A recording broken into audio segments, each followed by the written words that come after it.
नमस्कार. जर महाराष्ट्र पोलीस भरती 2026 मध्ये यश मिळवायचं असेल तर हा आराखडा आपल्यासाठीच आहे.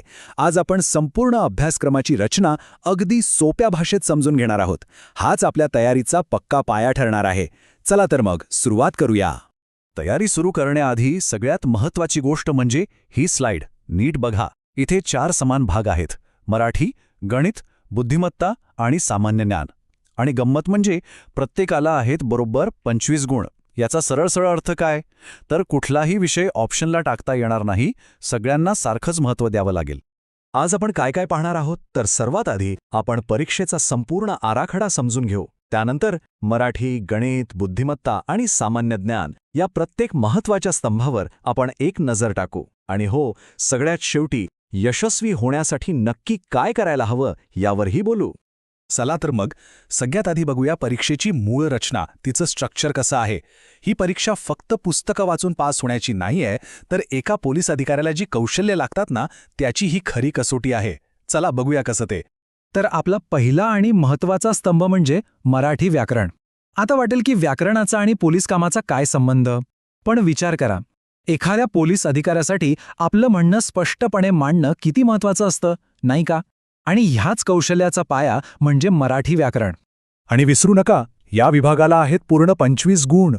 म्हणजे बघा, मराठी व्याकरणात चांगले मार्क मिळवले की एकूण स्कोअरमध्ये किती मोठा फरक पडू शकतो. बरं, मग मराठी व्याकरणात येतं तरी काय काय? तर वर्णमाला, शब्दांच्या जाती यांसारख्या बेसिक गोष्टी तर आहेतच, पण त्यासोबतच समानार्थी विरुद्धार्थी शब्द, म्हणी, वाक्प्रचार यावर जास्त भर असतो. कारण यातून फक्त पाठांतर नाही, तर भाषेचा रोजच्या वापरातला सेन्स किती आहे हे तपासलं जातं. आता हे बघा, समानार्थी आणि विरुद्धार्थी शब्द. अनेकांना वाटतं की हे फक्त घोकमपट्टीचं काम आहे, पण तसं नाहीये. यातून शब्दांवरची पकड, आपली व्होकॅब्युलरी किती स्ट्रॉंग आहे हे कळतं. आणि खरं सांगायचं तर यावर थोडं लक्ष दिलं ना की 25 पैकी काही मार्क तर हमखास खिशात येतात. चला आता वळूया दुसऱ्या स्तंभाकडे, आणि तो म्हणजे गणित. मला माहिती आहे अनेकांना गणिताचं नाव ऐकूनच थोडं टेन्शन येतं, पण हे लक्षात घ्या की फील्डवर असताना पटकन हिशोब लावणं, एखाद्या समस्येचं विश्लेषण करणं, हे सगळं एका पोलीस अधिकाऱ्याला जमलं पाहिजे. आणि गणित हेच कौशल्य तपासतं. आणि इथेही बघा, गणितालाही तितकंच वजन आहे, पूर्ण 25 गुण. इथे एक एक मार्क महत्त्वाचा असतो, कारण एक बरोबर उत्तर आपल्याला हजारो लोकांच्या पुढे नेऊ शकतं. त्यामुळे प्रॅक्टिस, सराव खूप महत्त्वाचा आहे. गणितामध्ये काय काय आहे?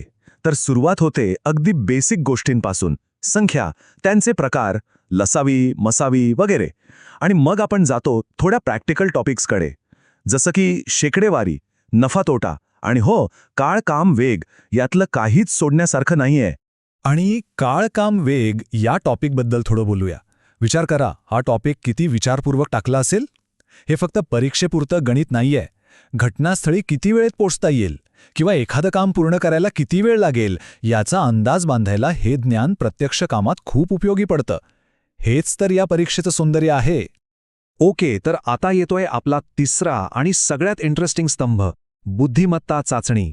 इथे आपलं पाठांतर नाही, तर आपलं लॉजिक, आपली तर्कशक्ती तपासली जाते. म्हणजे एखादं कोडं किंवा अवघड सिच्युएशन आपण किती पटकन सोडवू शकतो हे इथे पाहिलं जातं. आणि हो, बरोबर ओळखलं, इथेही आहेत पूर्ण 25 गुण. आतापर्यंत हे पॅटर्न लक्षात आलंच असेल. बुद्धिमत्ता चाचणीमध्ये स्पीड आणि ॲक्युरेसी म्हणजे वेग आणि अचूकता या दोन्ही गोष्टी आपल्याला हे 25 गुण मिळवून देऊ शकतात. यात प्रश्न कसे येतात तर संख्यामाला आणि अक्षरमाला म्हणजे सिरीजचे प्रश्न असतात, ज्यात आपल्याला पुढचा नंबर किंवा अक्षर ओळखायचं असतं. त्यानंतर नातेसंबंध, दिशाज्ञान यांसारखे लॉजिकल पझल्स असतात. या सगळ्यासाठी वेळेचं गणित सांभाळून प्रश्न सोडवण्याची प्रॅक्टिस खूप गरजेची आहे. एक उदाहरण घेऊया. नातेसंबंध किंवा ब्लड रिलेशन्स. हे प्रश्न फक्त तो तिच्या कोण एवढे सोपे नसतात. खरी गंमत यात आहे की दिलेली सगळी गुंतागुंतीची माहिती आपण किती फास्ट प्रोसेस करतो आणि त्यातून बरोबर उत्तर कसं शोधून काढतो. आपलं लॉजिकल प्रोसेसिंग इथे तपासलं जातं. आणि आता आपला चौथा आणि शेवटचा स्तंभ, सामान्य ज्ञान म्हणजे जनरल नॉलेज. हा विषय का महत्त्वाचा आहे? कारण एक पोलीस अधिकारी म्हणून आपण ज्या समाजासाठी काम करणार आहोत, त्या समाजाबद्दल, त्या जगाबद्दल आपल्याला माहिती असायलाच हवी. तीच जागरूकता इथे तपासली जाते. आणि हो, शेवटच्या स्तंभालाही आहेत बरोबर 25 गुण.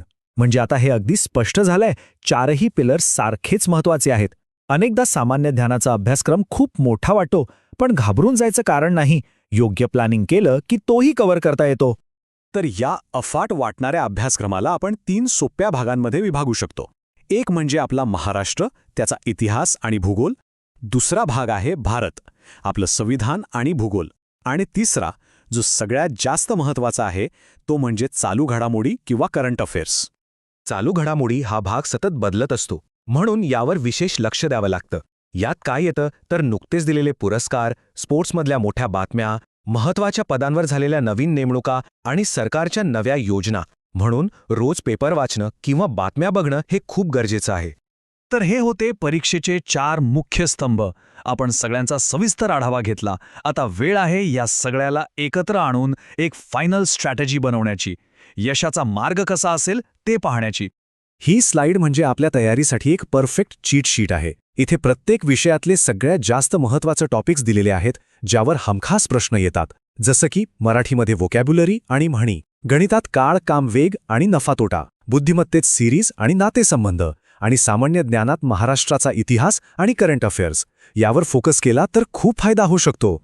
तर हा आहे महाराष्ट्र पोलीस भरती 2026चा संपूर्ण ब्लूप्रिंट. आता प्रत्येक विषय, त्यातले महत्त्वाचे घटक आणि गुणांची विभागणी, सगळं काही आपल्यासमोर स्पष्ट आहे. आता आराखडा तर तयार आहे. मग प्रश्न एकच उरतो, या यशाच्या मार्गावर आपली तयारी नक्की कुठून सुरू होणार?